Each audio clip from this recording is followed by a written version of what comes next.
Good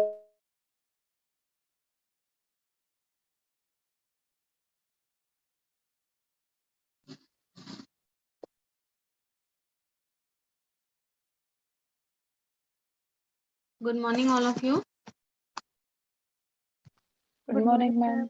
Good morning, ma'am. Good morning, ma'am. Good morning.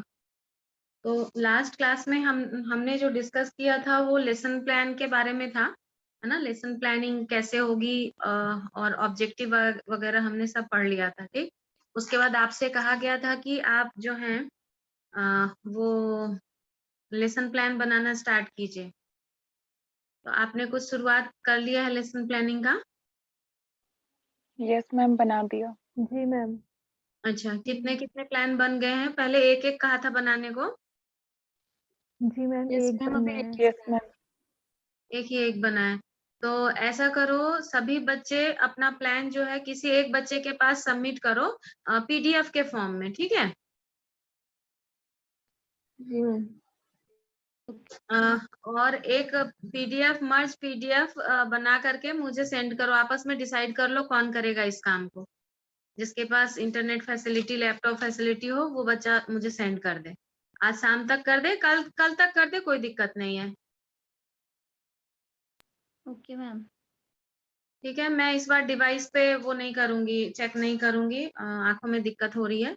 तो मैं print ले लूंगी, फिर सबका प्लान चेक करके फिर एक दिन क्लास में डिस्कस कर लेंगे किसकी गलती कहाँ पे कैसे, तो वैसे इम्प्रूव कर लेंगे, ठीक है ना। यस जी मैम। तो कौन करेगा इस काम को, डिसाइड कर लिया?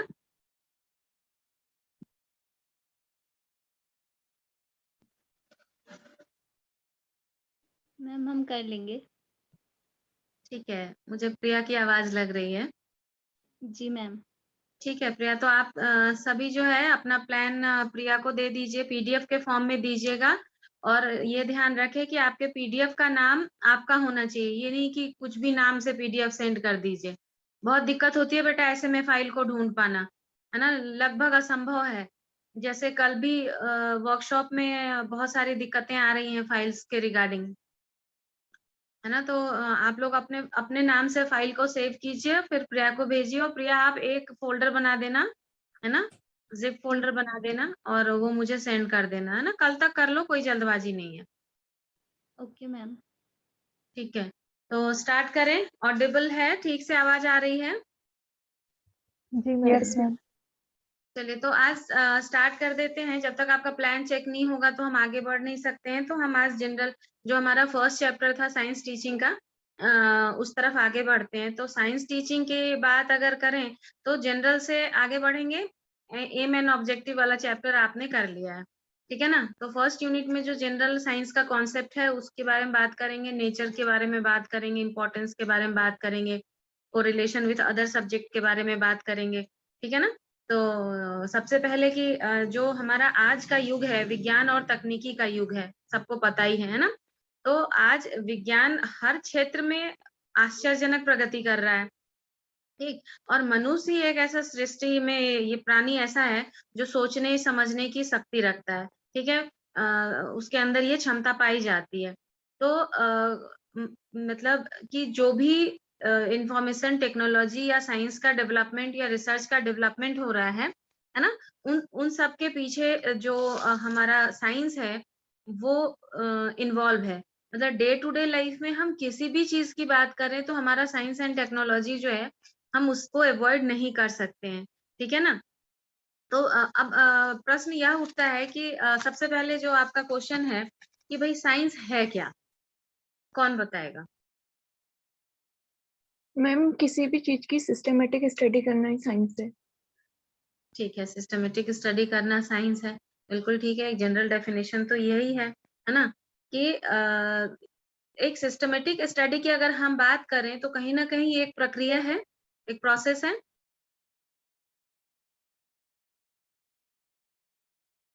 हम्म, जी यस मैम। मैम। प्रोसेस है। तो साइंटिफिक प्रोसेस होने के लिए क्या बातें की गई थी? साइंटिफिक प्रोसेस होने के लिए क्या बातें की गई थी, याद है या भूल गए वो वाला chapter? Ma'am fact universalization. Ma'am observation, हाँ, फैक्चुअलाइजेशन, वो तो मैम करेक्ट। एनालिसिस।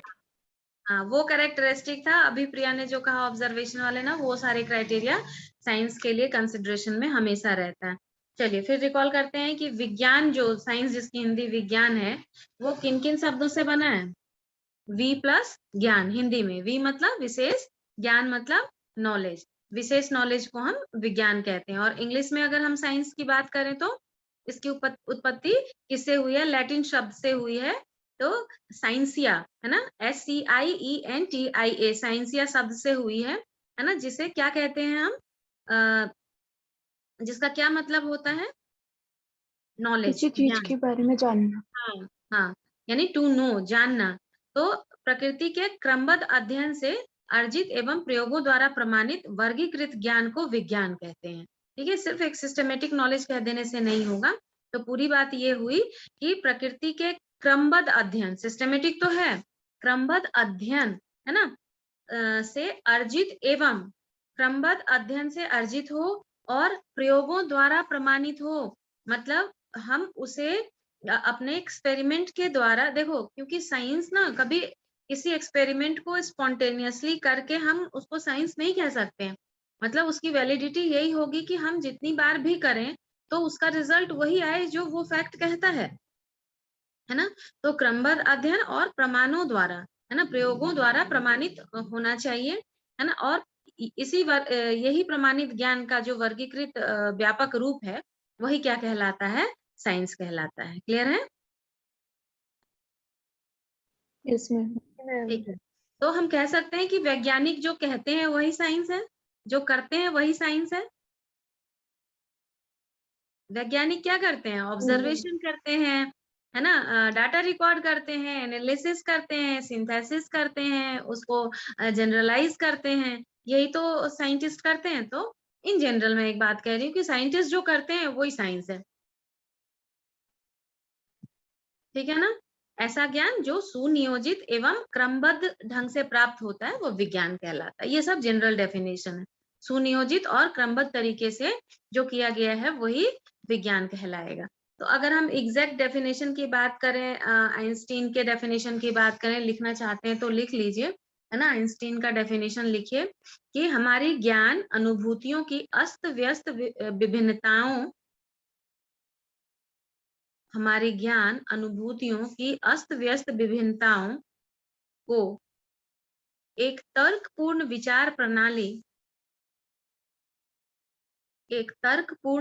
प्रणाली निर्मित करने के प्रयास को विज्ञान कहते हैं।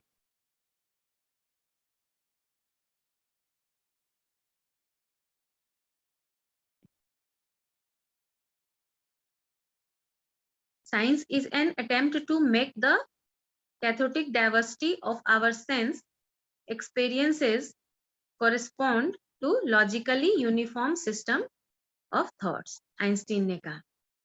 ठीक है, एक और डेफिनेशन देख लीजिए, कोनाट के अनुसार definition, JB Conant, KONANT, Conant, नो भी है उसमें, कोनांट। विज्ञान अंतः संबंधित संप्रत्यों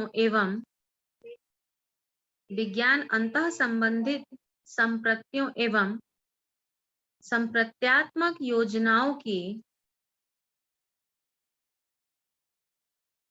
श्रृंखला है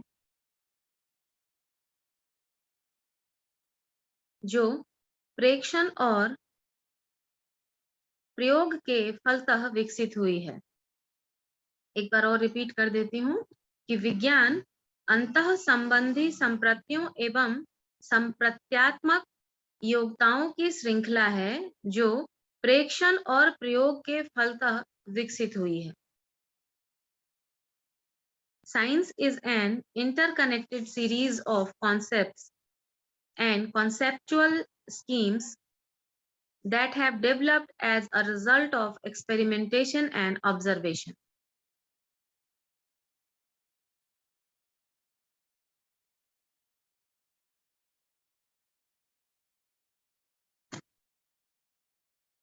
ठीक है, डेफिनेशन तो हो गया। अब इसके बाद आपका बहुत ज्यादा डिटेल इसमें जाना नहीं है।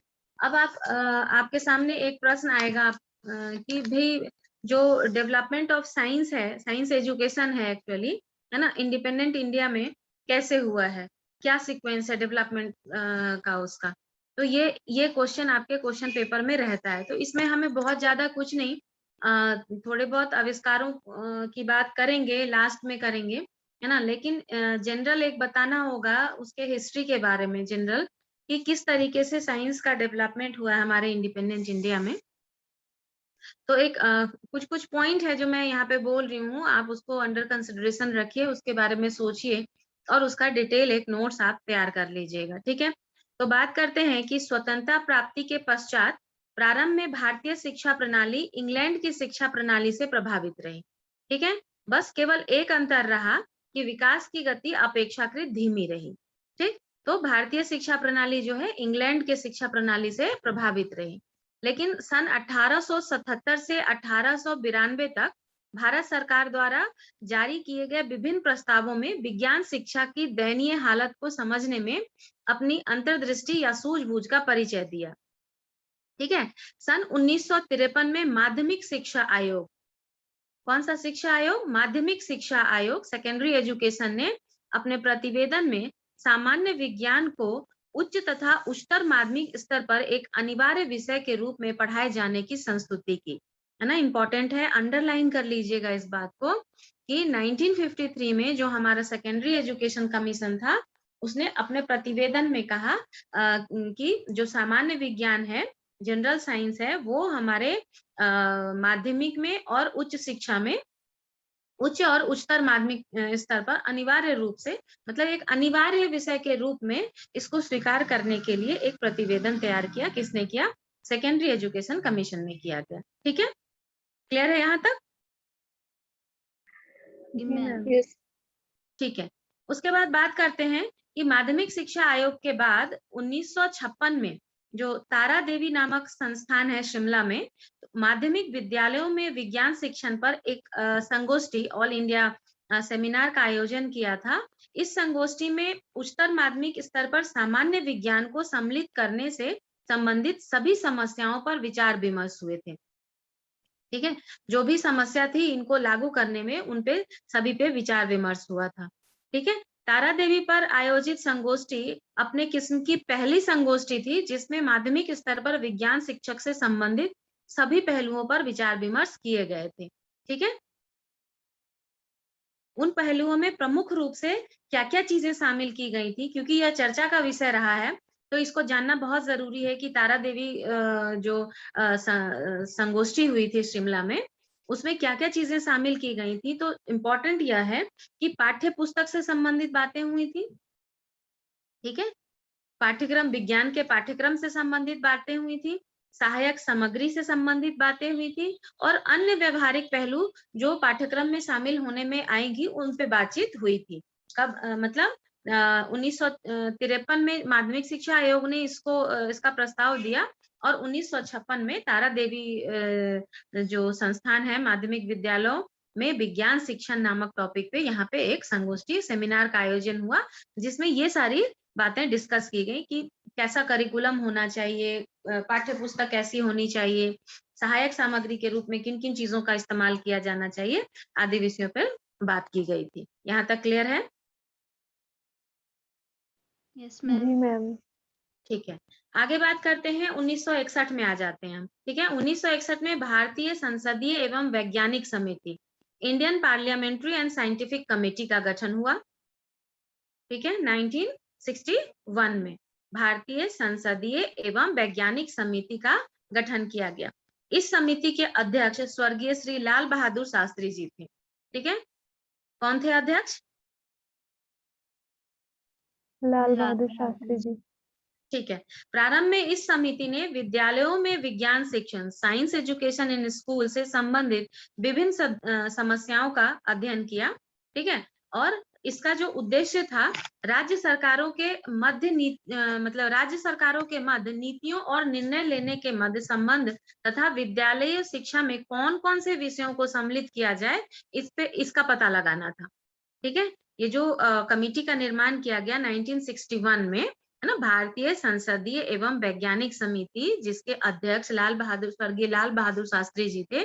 तो इसका प्रमुख उद्देश्य ये था कि राज्य सरकार और जो नीति निर्णय लेने वाली समिति है वो, और प्लस विद्यालय, आपस में विचार विमर्श करके ये पता लगाना था कि विद्यालय शिक्षा में कौन कौन से विषयों को सम्मिलित किया जाना चाहिए।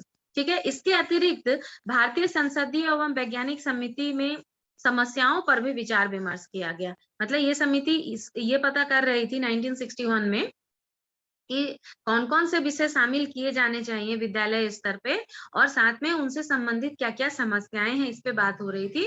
उनके अलावा कुछ ऐसी और चीजें थी जो ये जो समिति थी वो उस पर निर्णय ले रही थी। उसके उदाहरण देख लीजिए।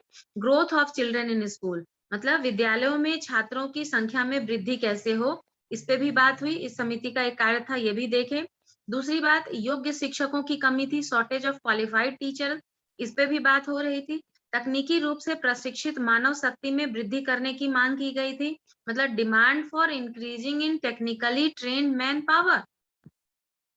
ठीक है। जैसे ये हमेशा ये समस्या बनी रहती है, जैसे एजुकेशनल इंस्टीट्यूशन में कंप्यूटर को कंपलसरी सब्जेक्ट तो लगा देते हैं, लेकिन जो ट्रेंड टीचर होते हैं, जो कंप्यूटर ट्रेंड टीचर होते हैं, उनका अभाव होता है। तो आप तमाम विद्यालयों में जाइए, देखिए उनका कंप्यूटर रूम क्या होता है, अपॉइंटमेंट ही नहीं होते हैं और ट्रेनिंग नहीं होती है। तो कंप्यूटर सरकार के जो फंड है उसमें कंप्यूटर तो आ जाते हैं, लेकिन वो धूल फांक रहे होते हैं। ठीक है ना। तो ये सारी चीजें उस वक्त भी डिस्कस हो रही थी।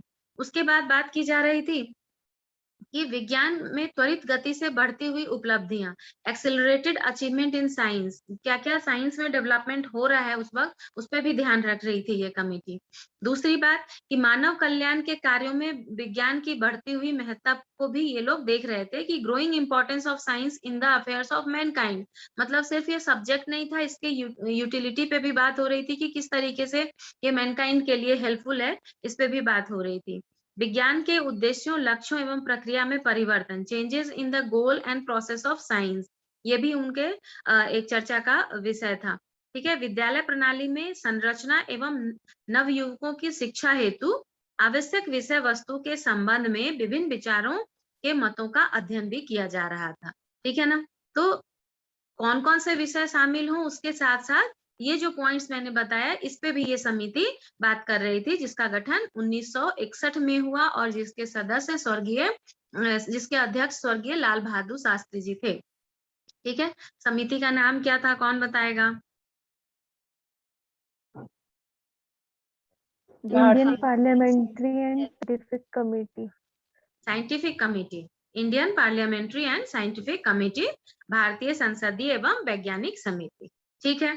यहाँ से आगे बढ़े तो 1961 में जो सितंबर में उसी ईयर की बात आ रही है कि national council of educational research and training NCERT की स्थापना एक ऑटोनोमस संस्था के रूप में की गई। ऑटोनोमस मतलब कि डिसीजन लेने का पावर उनका अपना होगा, किसी के गाइडेंस में नहीं होगा।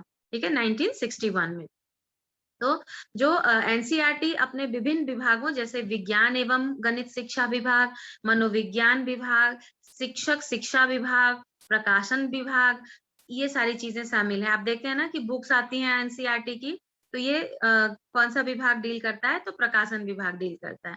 ठीक है ना। शिक्षक शिक्षा जो है हमारा टीचर एजुकेटर, ये पूरा विभाग ही BEd MAd जितना भी है वो सब NCERT से संचालित होता है। ठीक है। तो NCERT जिसकी स्थापना हुई, उनके कुछ ये विभाग थे।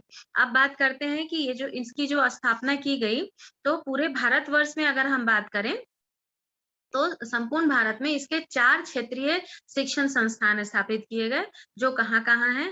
कभी कभी जनरल नॉलेज में ये क्वेश्चन रहता है, अगर जिनको नहीं पता हो वो लिख लीजिए। अजमेर में है, भुवनेश्वर में है, भोपाल में है और मैसूर में है। ठीक है। NCERT का क्षेत्रीय शिक्षा संस्थान जो है, कहाँ कहाँ बताया मैंने, अजमेर, भुवनेश्वर, भोपाल और मैसूर में है। लिख लिया? जी मैम।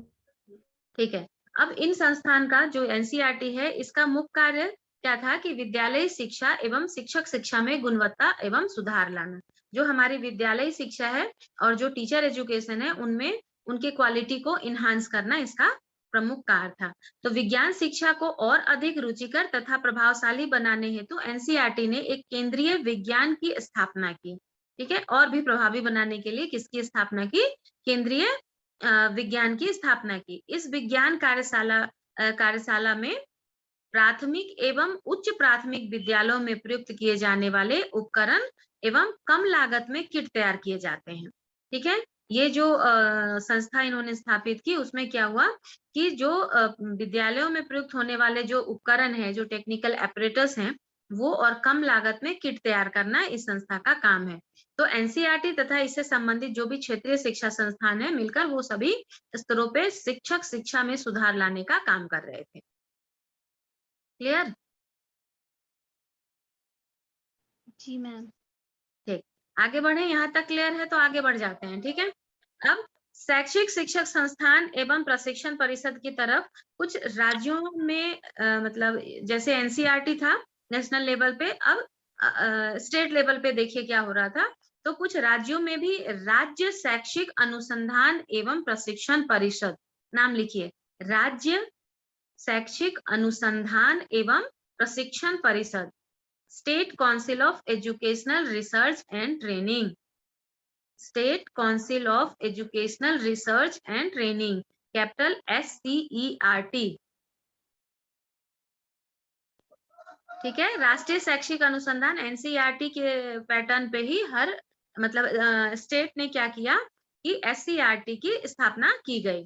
तो SCERT इन राज्यों में शिक्षण संस्थानों में कार्यों को संचालित एवं समन्वित करती है। SCERT का क्या काम हो गया कि राज्य स्तर पर शिक्षण संस्थानों में जो कार्य हो रहे हैं उसका संचालन करती है। इसी प्रकार से सभी राज्यों में विद्यालय स्तर पर विज्ञान शिक्षा में सुधार लाने हेतु राज्य विज्ञान शिक्षा संस्थान, राज्य विज्ञान शिक्षा संस्थान, नाम लिख लीजिए, राज्य विज्ञान शिक्षा संस्थान। मतलब SCERT के द्वारा ही क्या हुआ कि हर राज्य में किसकी स्थापना की गई? संस्था की स्थापना की गई जिसका नाम state institute of science education, capital में लिखिए SISE, राज्य विज्ञान शिक्षा संस्थान की स्थापना की गई। अब इस संस्थान का मुख्य कार्य विज्ञान शिक्षा के क्षेत्र में नवीन विकास एवं प्रगति के संबंध में शिक्षकों को सेवाकालीन प्रशिक्षण, इन सर्विस ट्रेनिंग प्रदान करना था। जो ये विज्ञान संस्थान की स्थापना हुई, इनका काम क्या था कि जो इन सर्विस टीचर हैं उनको ट्रेनिंग प्रोवाइड कराना था। ठीक है, और विज्ञान में अनुदेशन सामग्री तैयार करना भी इनका कार्य था। राज्यों में विज्ञान शिक्षा में अनुसंधान करना इनका काम था। विद्यालयों में विज्ञान के संबंध में निर्देश प्राप्त करना इनका काम था। विज्ञान शिक्षा में नूतन कार्यक्रम जो मॉनिटरिंग, जो नए प्रोग्राम होते हैं वो करना इनका काम था, तथा विज्ञान से संबंधित जितने भी राष्ट्रीय कार्यक्रम हो रहे थे उनमें भागीदारी निभाना भी इनका काम था। किसका? State institute of science education. लिख लिया सबने? जी मैम। ठीक है, क्योंकि ये इसलिए बताना जरूरी है कि आपके इसमें ना development of science in India, है ना, आफ्टर इंडिपेंडेंट, ये क्वेश्चन आता है। और ये क्वेश्चन फिर आप बाद में परेशान होते हैं कि मैम ये ना बुक में कहीं मिल नहीं रहा। तो एक बार इसको डिस्कस कर लेते हैं, फिर आप इसको अच्छे से लिख लीजिएगा और डिटेल्ड तरीके से लिख लीजिएगा। अब आगे बढ़ते हैं। 61 के बाद कौन से ईयर पे पहुंच गए थे हम? 61। हाँ, तो अब 1963 में टेक्निकल असिस्टेंट प्रोजेक्ट के संबंध में UNESCO planning mission, UNESCO capital में लिखते जाइएगा, यूनेस्को प्लानिंग मिशन के सदस्य के रूप में USSR के विशेषज्ञों ने भारतवर्ष की यात्रा की थी। ठीक है, उन्होंने 31 दिसंबर 1963 के से 10 मार्च 1964, यानी कि 31 दिसंबर 1963 से 10 मार्च 1964 तक विभिन्न समस्याओं के अध्ययन के पश्चात इन विशेषज्ञों ने माध्यमिक विद्यालय स्तर विज्ञान शिक्षा से संबंधित अनेक मुद्दों पर अपनी संस्तुतियां यानी रिकमेंडेशंस प्रस्तुत किया। फिर से सुनिए इस बात को कि 1963 में टेक्निकल असिस्टेंट प्रोजेक्ट के संबंध में यूनेस्को प्लानिंग मिशन के सदस्य के रूप में यूएसएसआर के विशेषज्ञों ने भारतवर्ष में यात्रा की, मतलब पूरे भारतवर्ष में घूमे इस समस्या को दिमाग में रखते हुए, और 31 दिसंबर 1963 से 10 मार्च 1964 तक अध्ययन से संबंधित, विज्ञान शिक्षण के अध्ययन से संबंधित है ना, विभिन्न समस्याओं का अध्ययन किया और उस अध्ययन के आधार पर उन्होंने अपने रिकमेंडेशंस प्रस्तुत किए। ठीक है, विशेषज्ञों के इस टीम ने 3 प्रतिवेदन रिपोर्ट तैयार की थी। ठीक है, उन्होंने अपने इन प्रतिवेदन में भारतवर्ष में विज्ञान एवं गणित शिक्षा की संपूर्ण स्थिति को स्पष्ट किया था, विज्ञान और गणित शिक्षा के संपूर्ण स्थिति को स्पष्ट किया था तथा इसमें सुधार हेतु अपने सुझाव भी प्रस्तुत किए थे। ठीक है, तो एक्चुअली ये जो सर्वे होते थे, इनके जो रिकमेंडेशंस आते थे, तो वो ट्रू जो ग्राउंड लेवल पे जाकर समस्याओं को आइडेंटिफाई करना और उनके समाधान पे बात करके उनमें रिकमेंडेशन प्रोवाइड वो करते थे। ठीक है, 1963 में हुआ। तो यूनेस्को प्लानिंग मिशन के विशेषज्ञ द्वारा दिए गए जो रिपोर्ट्स थी कि सिफारिशों या रिकमेंडेशन पर अमल करने के लिए राष्ट्रीय परिषद, नेशनल काउंसिल के जो शिक्षा विभाग थे, उन्होंने नवीन पाठ्यक्रम, पाठ्य पुस्तकें, अध्यापक दिशा निर्देशक पुस्तिका आदि तैयार करने हेतु प्रायोगिक प्रायोजना, एक्सपेरिमेंटल प्रोजेक्ट बनाना प्रारंभ कर दिया। किसके रिकमेंडेशन के आधार पे? जो यूनेस्को का जो अभी जो टीम की गठन हुई थी, यूएसएसआर के जो विशेषज्ञ आए थे, यूनेस्को प्लानिंग मिशन के अंतर्गत जो हमारे यूएसएसआर के जो सदस्य ने रिकमेंडेशन दिया था, उनके रिकमेंडेशन के आधार पे हमारे जो नेशनल काउंसिल थी, इसकी बात हमने पीछे की, उन्होंने नवीन पाठ्यक्रम का निर्माण किया, पाठ्य पुस्तकें बनाई, अध्यापक के लिए जो दिशा निर्देश पुस्तिका होती हैं, गाइडलाइन बुक्स जो होती हैं, उनको तैयार किया गया। तैयार करने के लिए एक्सपेरिमेंटल प्रोजेक्ट्स बनाए कि आपको इस एक्सपेरिमेंटल प्रोजेक्ट्स में जो है ये काम करना है, नई करिकुलम का निर्माण करना है, नई पाठ्य वस्तु का निर्माण करना है ना, शिक्षकों के दिशा निर्देश के लिए जो गाइडलाइन बुक होती है उनका निर्माण करना है। ठीक है ना, अब आगे बढ़ते हैं। भारतीय शिक्षा आयोग, इंडियन एजुकेशन कमीशन 1964 से 66, ठीक है, इंडियन एजुकेशन कमीशन 1964 से 66 ने स्पष्ट किया कि हमारे देश में विज्ञान की शिक्षा का स्वरूप अच्छा नहीं है। ठीक है, यदि हम ज्ञान के विस्फोट, एक्सप्लोजन ऑफ नॉलेज के साथ न कार्य कर पाए तो और भी बदतर स्थिति होगी। ठीक है, इन चुनौतियों का सामना करने के लिए भारतीय शिक्षा आयोग ने पाठ्यक्रम विकास, करिकुलम डेवलपमेंट, पाठ्य पुस्तकों का पुनर्निरीक्षण यानी कि रिवीजन ऑफ टेक्स्ट बुक तथा शिक्षा अधिगम सामग्री, टीचिंग लर्निंग मटेरियल के क्षेत्र में अनुसंधान कार्य करके विद्यालय पाठ्यक्रम को उच्च स्तरीय बनाने की सिफारिशें की।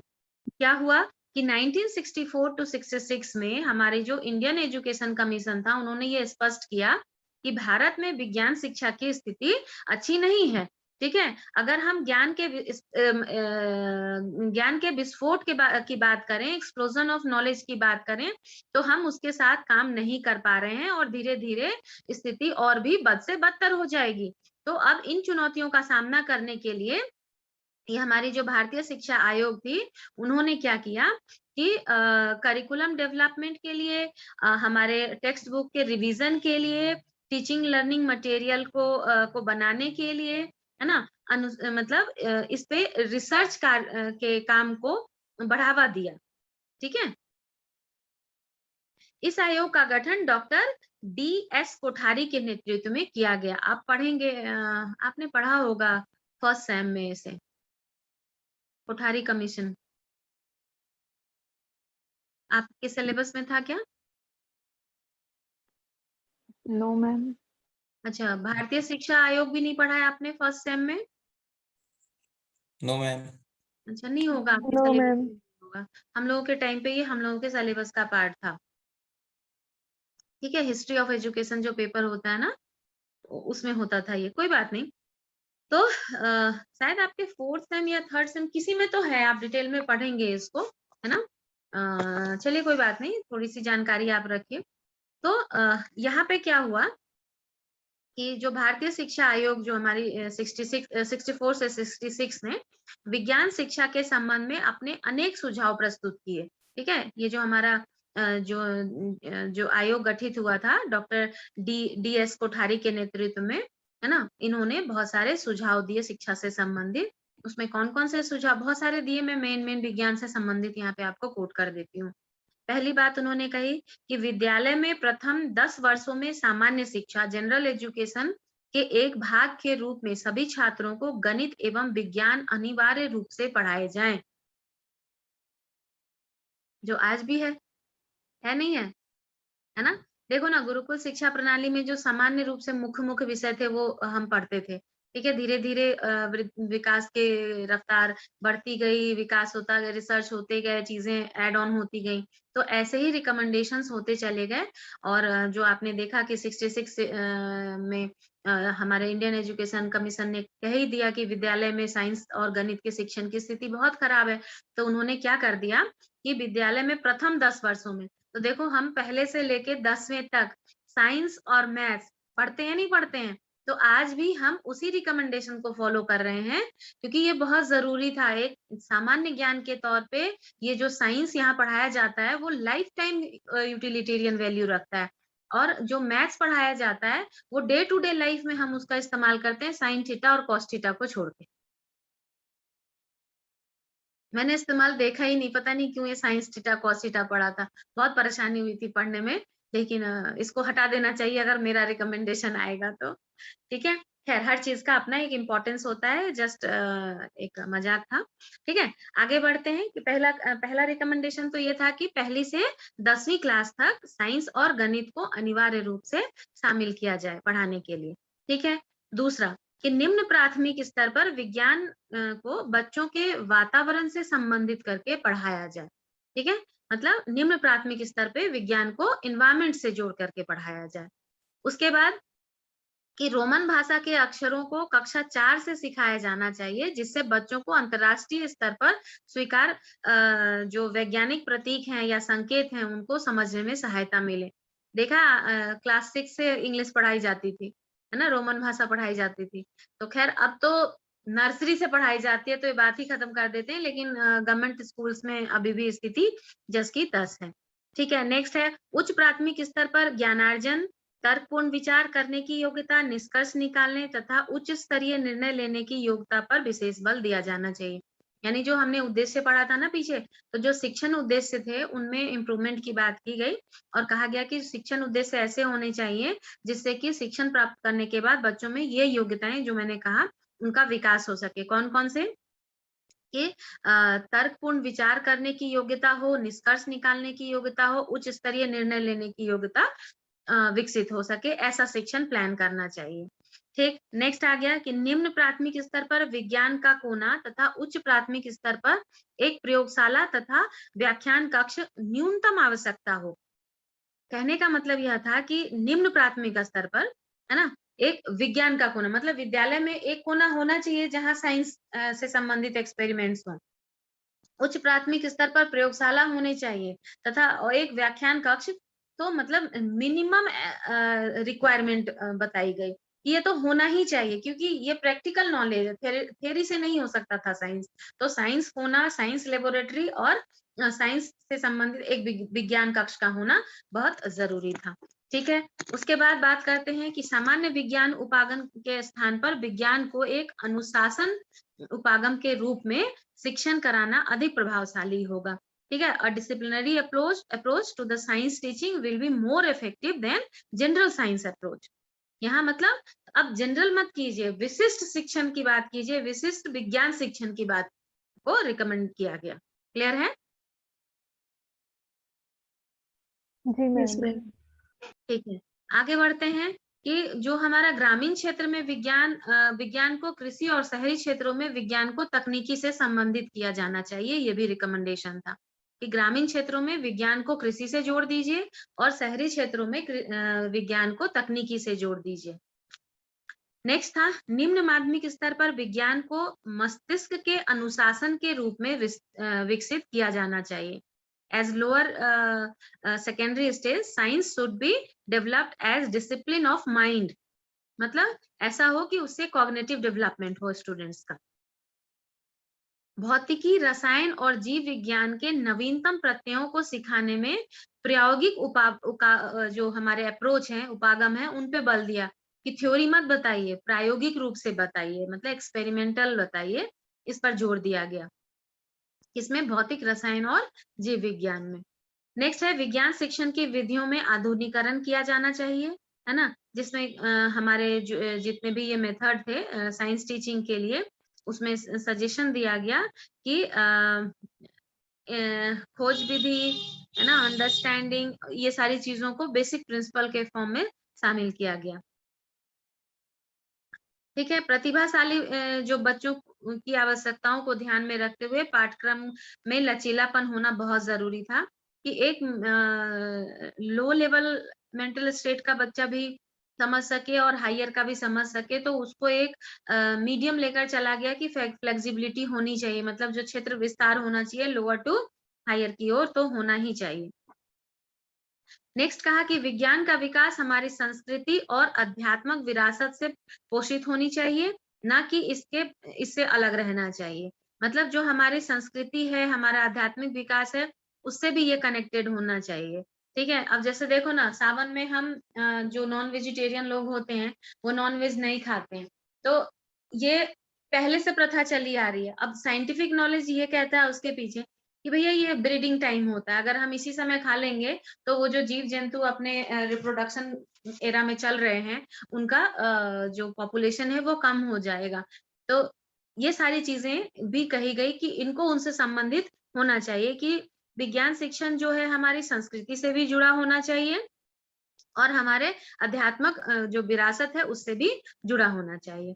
फिर उन्होंने कहा कि विश्वविद्यालय स्तर पर अनुसंधान हेतु बेहतर सुविधाएं उपलब्ध, मतलब यूनिवर्सिटी लेवल पे क्या कहा गया कि रिसर्च पे बहुत ज्यादा इम्फेसिस दिया गया कि रिसर्च होंगे तो ही इस क्षेत्र में और नई नई बातें निकल कर आएंगी। उसके बाद कहा कि प्रयोगशाला कार्य एवं सुविधाओं में अपेक्षाकृत सुधार करने की आवश्यकता पर बल दिया गया। क्लियर है? जी मैम। ठीक है, तो आगे बढ़ते हैं। हमने ये वाला इंडियन एजुकेशन कमीशन कर लिया, इनके रिकमेंडेशंस को देख लिए, और भी थे, मतलब विज्ञान से संबंधित इतनी बातें वहां से निकाल के लाई गई। अब बात करते हैं 1966 में 21 अप्रैल से 23 अप्रैल तक विज्ञान शिक्षा नामक विषय पर एक सम्मेलन, कॉन्फ्रेंस का आयोजन किया गया, है ना। इस सम्मेलन की अध्यक्षता कोठारी जी ने की, है ना। इस सम्मेलन में भारत के अतिरिक्त रूस, अमेरिका, यूनेस्को के विज्ञान शिक्षा के जो हमारे विशेषज्ञ थे उन लोगों ने भाग लिया था।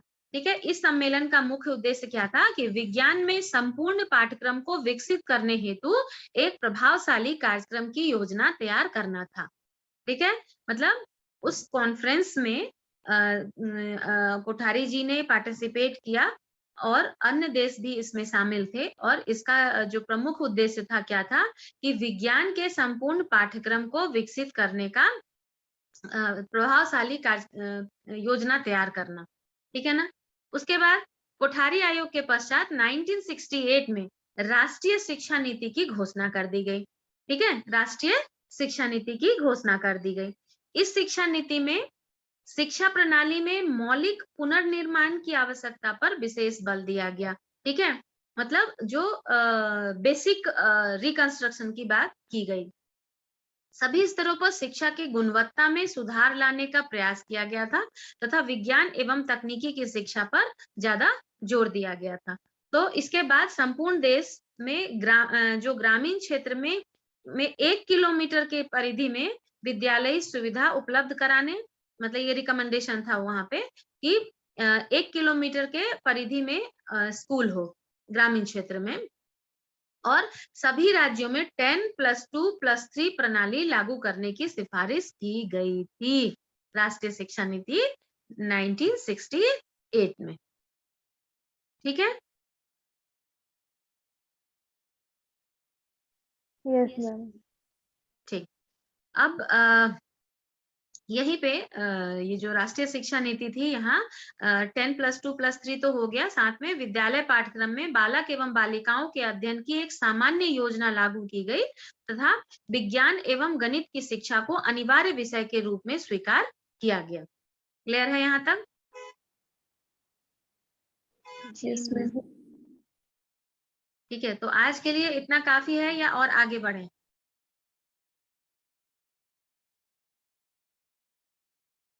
क्योंकि वर्कशॉप के ड्यूरेशन में आपका ये लिंक टूट गया है, तो धीरे धीरे आगे बढ़ सकते हैं, ऐसी कोई जल्दबाजी नहीं है। तो जैसा आप चाहते हैं मैं वैसा कर दूंगी, बताइए।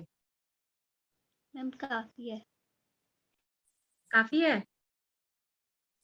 Yes, ma'am. ठीक है, इसको फेल कर लीजिएगा, कोई बात नहीं है, धीरे धीरे आगे बढ़ेंगे।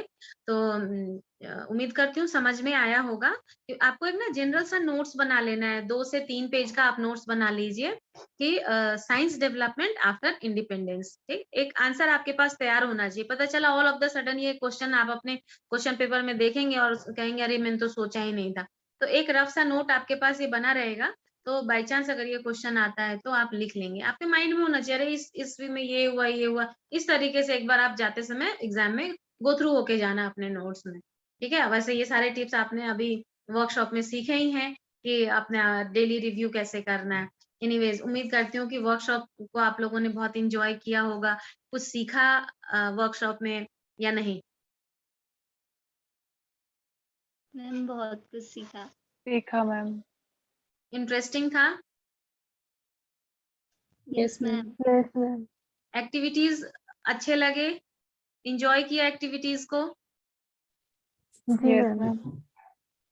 तो अपने अपना क्या स्टेट है, आप कहाँ एग्जिस्ट करते हैं, थोड़ा बहुत आपको अंदाजा लग गया होगा।